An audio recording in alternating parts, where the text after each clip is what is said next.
Hey guys, how's it going? So I'm here doing a little Patreon Q&A video. For those of you that are unfamiliar, there is a new channel in the Discord server where you can ask questions that I will answer in a video. I'd like to start doing this like maybe once a month if I can, just because like I feel like I get so many questions and I get kind of tired of answering them through text. I just think it's more like expressive and interesting to answer them in a video. You can still ask me like regular text questions in the other question and answers channel on the Patreon, on the Discord. But yeah, I just thought this would be kind of fun.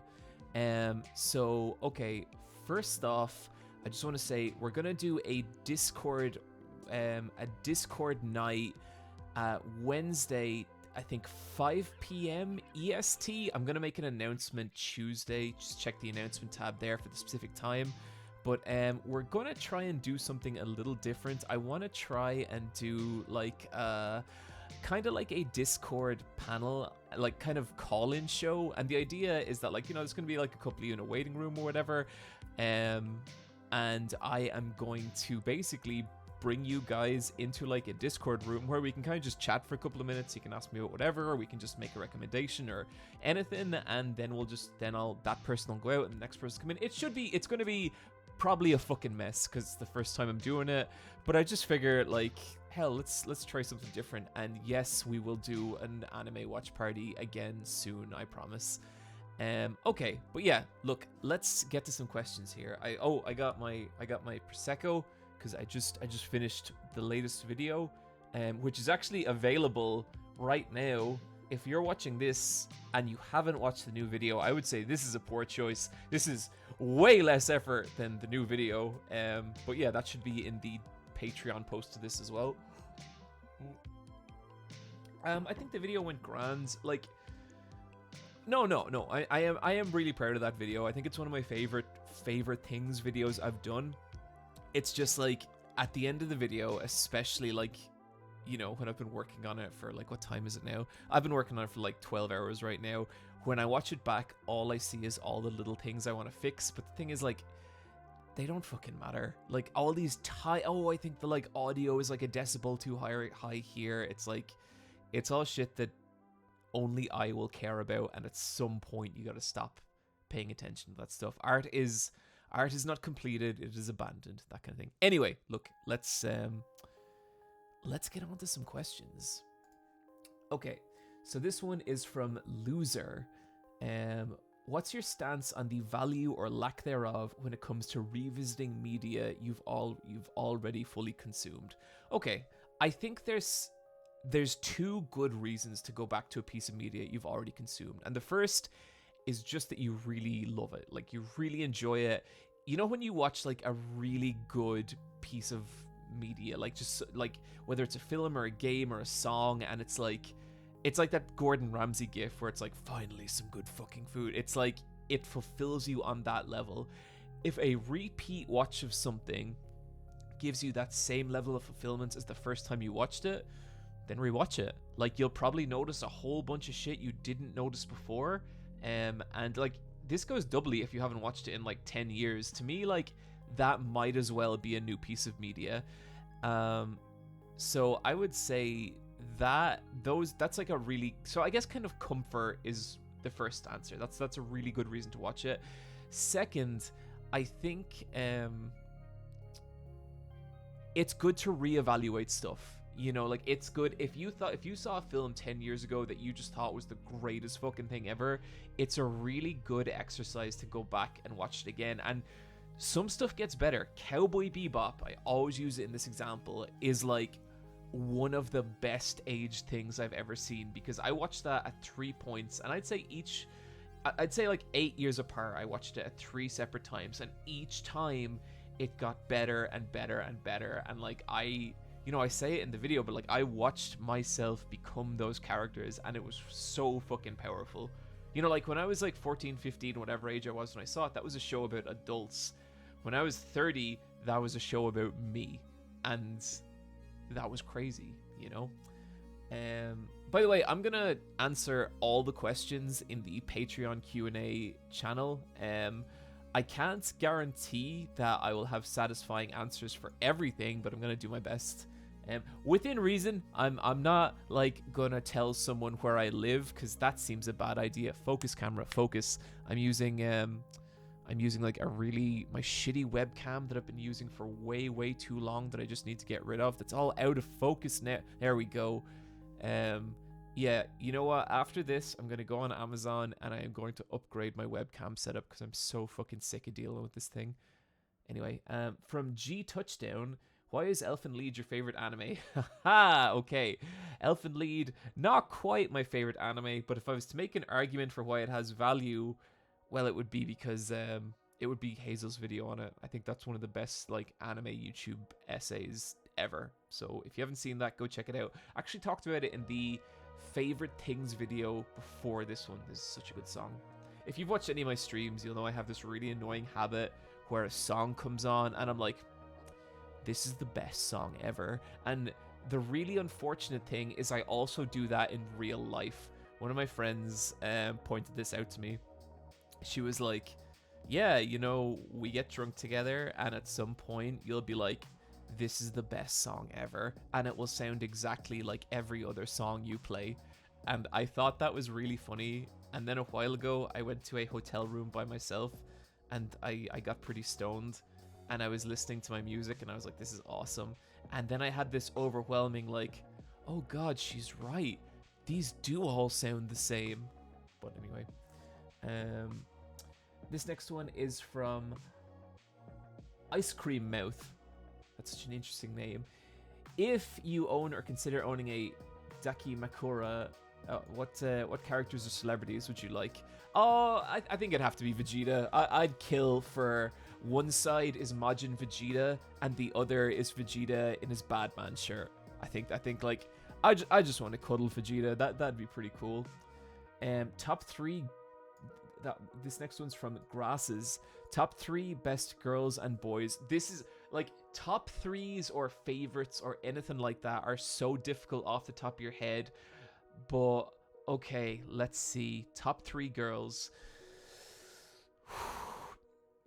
Rei Ayanami, Tifa from Final Fantasy VII,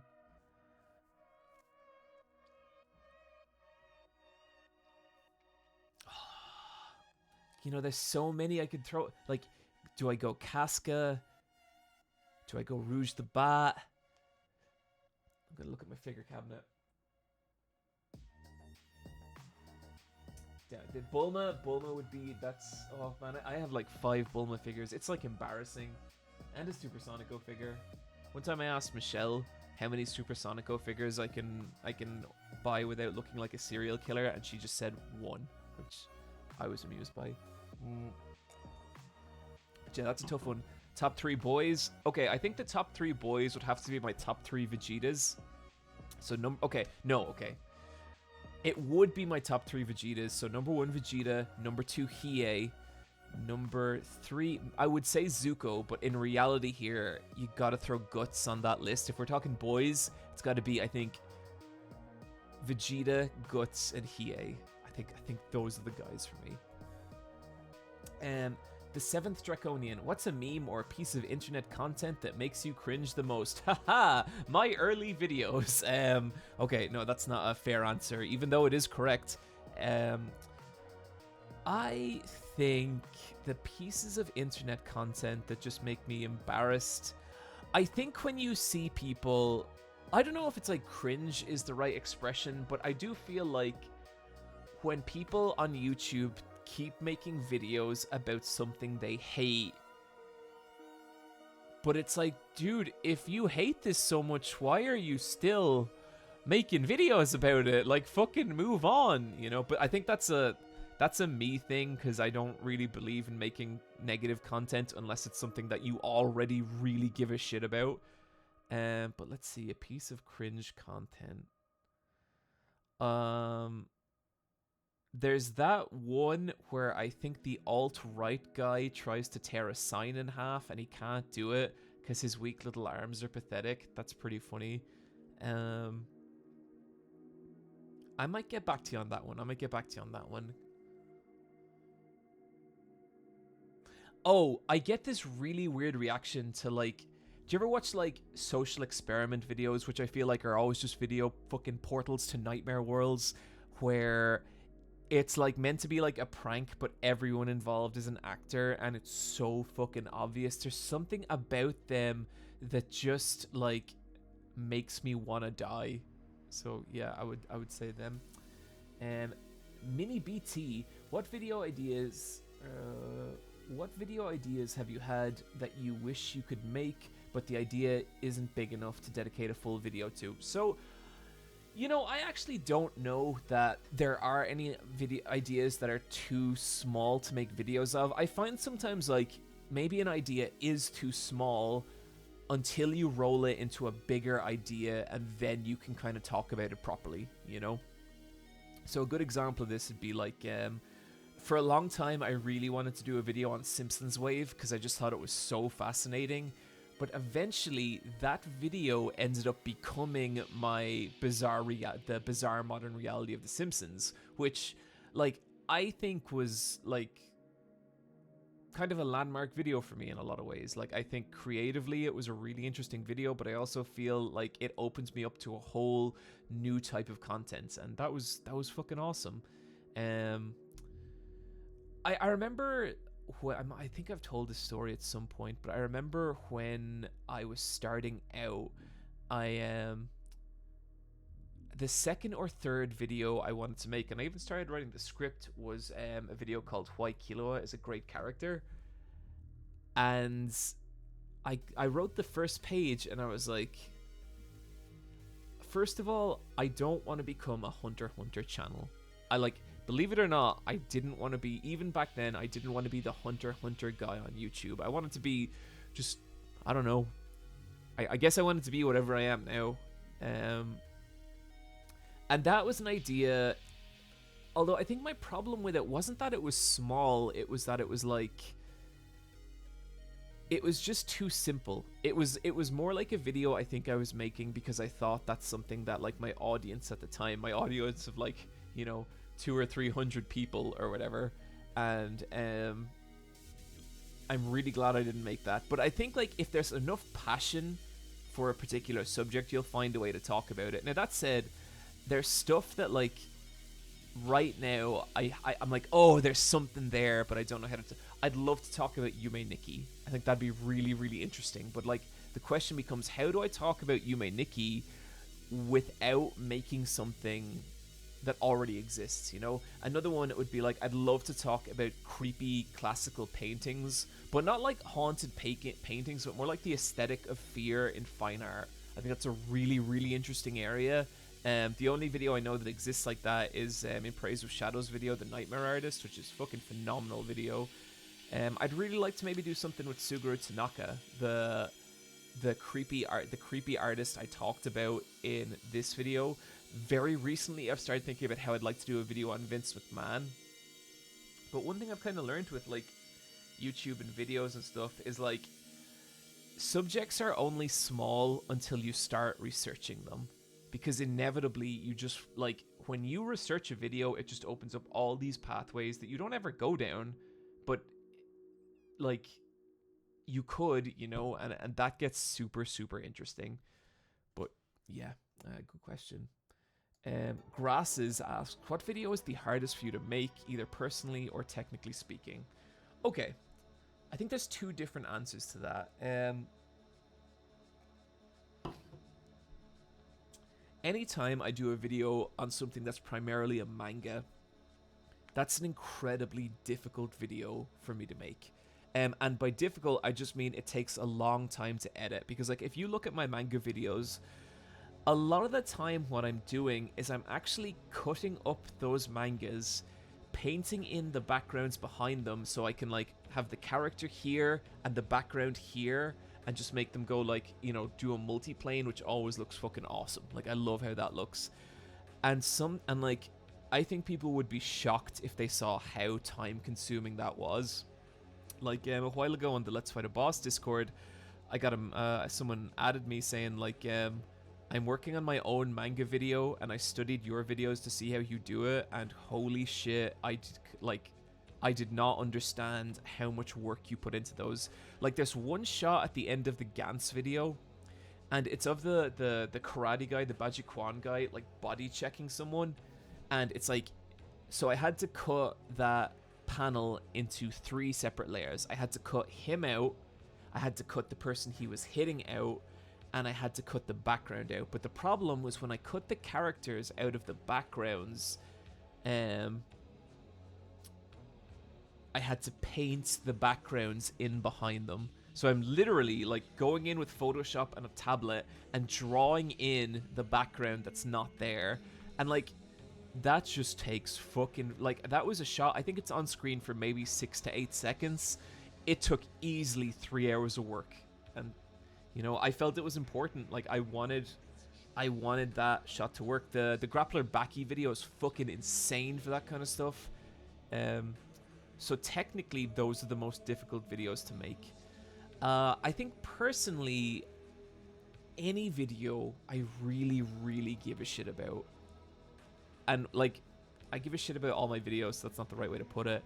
Any video, the subject is something really personal deep down for me. And so like, the Final Fantasy VII video was so hard. Oh my god, I really struggled with that one. The Mother 3 video, you guys can actually go watch the like making of Mother 3 video. I should put all these links in like a document that you guys can access easily, so you don't have to go like scrolling through Patreon posts. But yeah, that was brutal, that one. I remember the old Yu Yu Hakusho video killed me because I feel like I am never doing a good enough job at explaining what I love about the things I really love. And like, the last video I'm gonna do this year is both a series I am really fond of, and it's going to be primarily manga, and I think that's gonna make me go insane. But I also think it's gonna make a great video, because like, I know what I want to say with it, and I feel like it's kind of an important thing to say about like art and stuff. But yeah.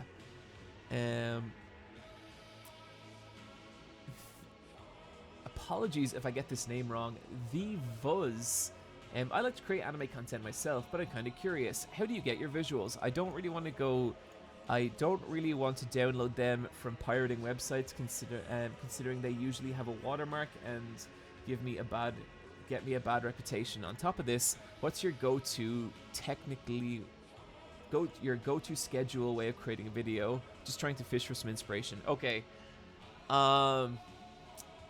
You know, the Avoiz, you kind of put me in a difficult position there. And so what I'll say is, as far as I'm aware, do most online creators download high quality WAVs of anime and just movies and whatever to use in their YouTube videos? Yes, absolutely. The vast majority of creators will actually get their stuff from pirate sites, because there's not really a great way to get it if you don't do that. Now, me personally, every single video I do, I totally import that stuff, and yeah, rip it.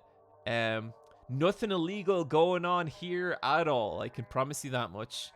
I mean, the Evos, I think like you kind of just got to use your best judgment, and like at some point, you know, you are a journalist, you are covering things, you have a duty to your audience, you like have a duty to make that stuff high quality.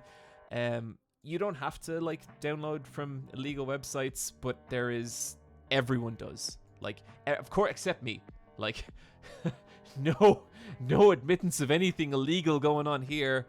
But yeah, good luck with the schedule question. Okay, so I have a rough schedule that I've set out, and I have one for 3-week videos and 4-week videos. So to give you the 3-week video one, it's basically first 4 days, spend that just researching whatever the hell I want to talk about, gathering my thoughts, rewatching something, replaying something, or whatever. Then on the final day of that week, write the whole script. Rough draft, shitty script, get rid of it every single time, but you need to let it be shit before you can make it good. Because like, you walk away from that rough draft and you feel like shit, you feel like, oh, this is a really terrible script, and it is. But it's okay, because making something bad good is infinitely easier than just pulling something out of nothing. So you go take the weekend, you go party with your friends, you get all that shit out your head, you come back Monday, you reread your script and write the notes about everything you don't like about it, everything you want to change. And once you're there, that's when you can start making it better. And then you spend 5 days like just redoing that entire script. Well, that's what I do anyway. And so then at the end of that 5th day, sometimes that Friday, I will record the audio, because at that point I usually kind of have it close to where I want it. Then I spend 2 or 3 days doing the editing. I'm quite fast at editing. I can do about 10 minutes a day. And then at the end of it, you have a rough draft and you watch it back. And you watch it back and you'll realize it's still fucking terrible. And that's okay, because now you have 3 or 4 days just to fix it. You go back in, you rewrite, you re-edit, you make it all much tighter, much better. That is how it works. That is what I do for every video. Sometimes it's a 3-week process, sometimes it's a 5-week process. It's not about creating something and being a genius straight away. It's about doing something bad and then honing in on what you want to say, because even a bad script is going to have like a trace of what you wanted. You know, it's going to have some element of truth. There's going to be some reason that you sat down and wrote that script. And from there, it's just about bringing that message to the forefront while getting rid of everything that doesn't work. You keep doing that, you'll have something half decent eventually, I promise. Roboon, what was the moments that made you realize that Yu Yu Hakusho became your favorite anime?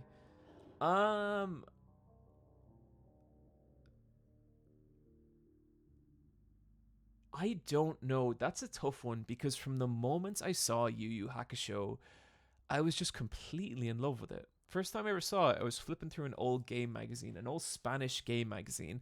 Flipped to the back of the magazine, they had a tiny little review of a Yu Yu Hakusho fighting game.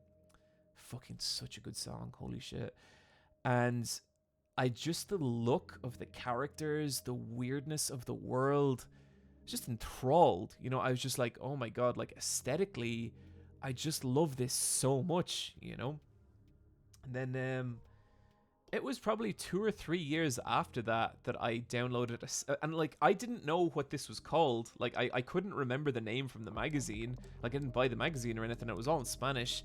And so I just knew there was this thing I love, and occasionally I'd see like Hiei in a banner on the internet, and I'd be like, what is this? And eventually I downloaded a bunch of Japanese SNES ROMs, and the Yu Yu Hakusho fighting game was one of them. The really weird active time battle turn-based fighting game that's so strange. It's actually pretty cool when you learn how to play it, but yeah. And from there I went and I bought the manga in my local Forbidden Planet, and I just bought volume 5 because it was the only thing they had, and I read that like 7 or 8 times. I loved it so much. And then I started downloading the anime, and the anime just brought this whole like weird dark feel to it. And my favorite anime, I don't know. I think like I was just downloading any episode of Yu Yu Hakusho I could get. So sometimes it'd be like episode 63, sometimes it'd be like 42, sometimes it'd be chapter black. And I think there was a point I remember watching it, and I think it was in Yusuke's fight against Sniper. And I think I was like, oh my god, I like this better than Dragon Ball Z. And for me, back then, that was the watermark. And still in love with it. Still watch that series, and still like, it still hits me so hard. You know, this one bit that like I can just never get over, right? It's halfway, no, it's like 3/4 of the way into the chapter Black Saga. And this is after like Yusuke's like, you know, beaten the Dark Tournament. He survived so much shit, and he just breaks down. He's so upset that he has to keep fighting, that there's still more shit to do, that like this new Sensui guy is here, and it's, you know, that never stops being real to me. You know what I mean? Ever. And because like I think like when I hit 1 million followers, you know, and it was like, it was the most anticlimactic moment of my entire life. And I kind of got down it because of that, because like I had no purpose there for a while, and a lot of the early part of this year was me like rebuilding my value system on, you know, what was important for me as like a creator and an artist, and what I wanted to achieve on YouTube, what I wanted to say. And like I'm good now, like I'm doing much better now, but there's shit like that in Yu Yu Hakusho that just never stops resonating with me. Yeah, I hope that answered your question. I think I went off the rails a bit there, but I hope that was interesting. This next one from Axel Steele, who has been in the Discord forever. Appreciate it, dude. Curious if there's something you dislike that you grow to love later on, or vice versa, entertainment or media. Oh yeah, totally. I'd say like, I don't think I'm the best at judging whether I'm going to like or dislike something from the first episode. But do you know, it's weird. I actually disliked Mob Psycho the first time I watched it. And then I went back and was rewatching it for a totally different video that I never ended up doing, and kind of just fell in love with it the second time through. And I don't know what happens, but like when I think of it now, it's like the idea of not liking Mob Psycho is fucking insane. It's an amazing anime. It's like, it is one of the anime that you point to, and like when you're talking about modern anime, and be like, no, fuck you, modern anime is like great, you just have to know where to look, you know. So I think sometimes if I have like a strong impression of what a like piece of media is, that will really color my perspective going into it, you know. Because like right now I'm watching In Praise of Shadows, the second season, and I like it, but I've had a lot of people be like, this is one of the funniest seasons of television ever.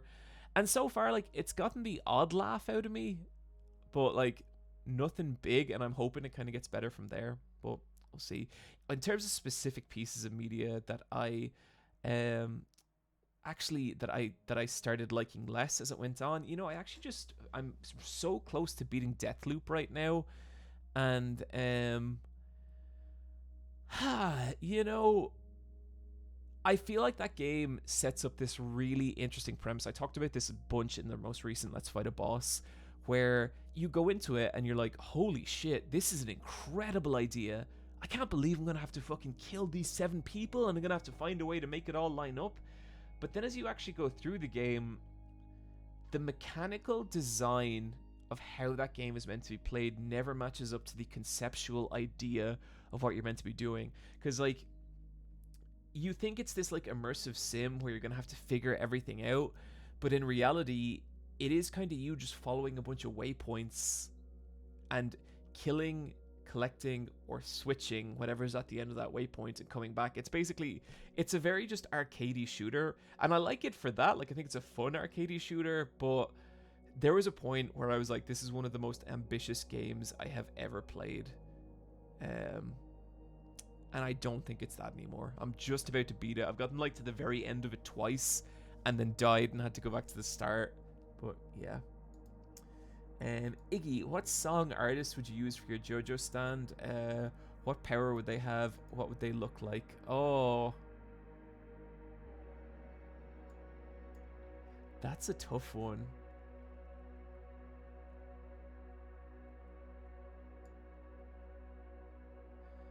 I'm gonna go with The Hand That Feeds, because that's one of my favorite Nine Inch Nails songs from one of my favorite Nine Inch Nails, who are up there like top 3 favorite bands ever. What powers would it have? The more I disagree with you, the stronger I get. I think that's kind of got to be my thing, considering how this channel started. No, they look like a big blue wolf, a big blue machine wolf. That's the best I can do. This next one is from Konza. Are there any games you don't like but have a story? Are there any games you don't like but have a story beat or gameplay? Oh, a story beat or gameplay feature that resonates with you so well it makes you wish you enjoyed the whole package more. Oh man, my big answer for this is Nier Automata. I have such a weird relationship with that game, but I think the problem is I came to it just a bit too late. And I feel like that thing I was talking about earlier, where that expectation was in place, because I had so many people being like, Nier Automata is just my favorite game ever. And I was like, okay, cool, I can't wait to try this. I love the original Nier, so I'm gonna, I'm gonna give this a go. And it never got there for me. It never got to the point where I had an emotional investment in that game. And then the weirdest fucking thing happened. I was researching like steamed hams memes for that Simpsons video, and I got to the steamed hams, but it's Nier Automata. And there's a point in that video where the music just swells, and I nearly started crying, and I was like, what the fuck? And part of it is just the music from Nier Automata is that good, but another part of it is like, I think something about that game did hit me, and I think I have to go back and play it. I think I need to replay Nier Automata. So I'm hoping that I get more into it the second time around. Okay, and this last one is from Eli. Favorite Yakuza game, spin-offs, or Judgment included? Okay, favorite Yakuza games. 0, number 1 with a bullet. Maybe a little controversial. 6.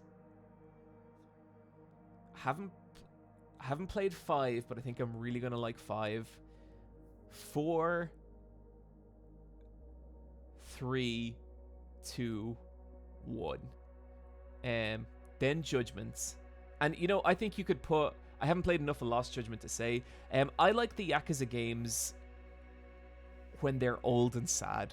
Those are my favorite Yakuzas, with the exception of 0, which I still think is just one of the best stories I've experienced in a game. I love it so much. I love aesthetically everything about that game. The way the cutscenes are put together, the music, it's just, oh man, like, go listen to the Kuze's theme. That is so fucking great. It's just, actually, I can play it for you guys. Hang on one sec. Let me pause this super mellow.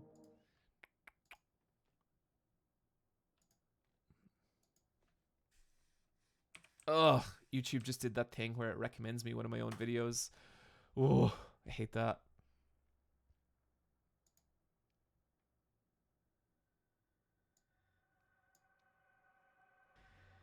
Hell yeah. Does this song not just make you want to fight?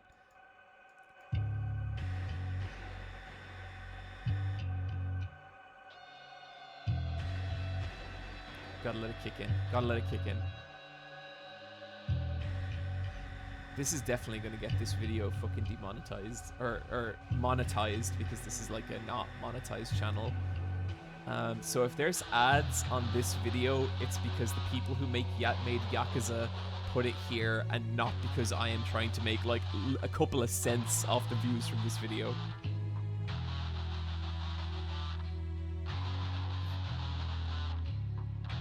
God damn, this fucking game is so good. Kuze's taking off his sunglasses.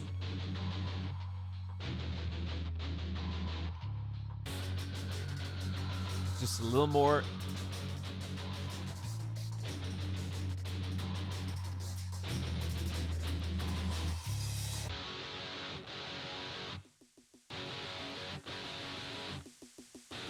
I'm sorry if this is super boring for people. I needed to listen to this song for a second.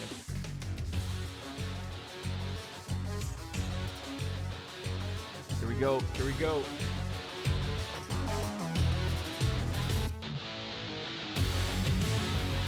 So good, so good. Guys, if you haven't played Yakuza 0, fucking seriously, it is amazing. It is so, so great. I'll end it just on, I really like Lost Judgment. Really, really like Lost Judgment so far. I'm only a couple of hours in. It seems rad. Guys, that's gonna do it for all the questions. But listen, thanks for watching the video. I hope this was worthwhile.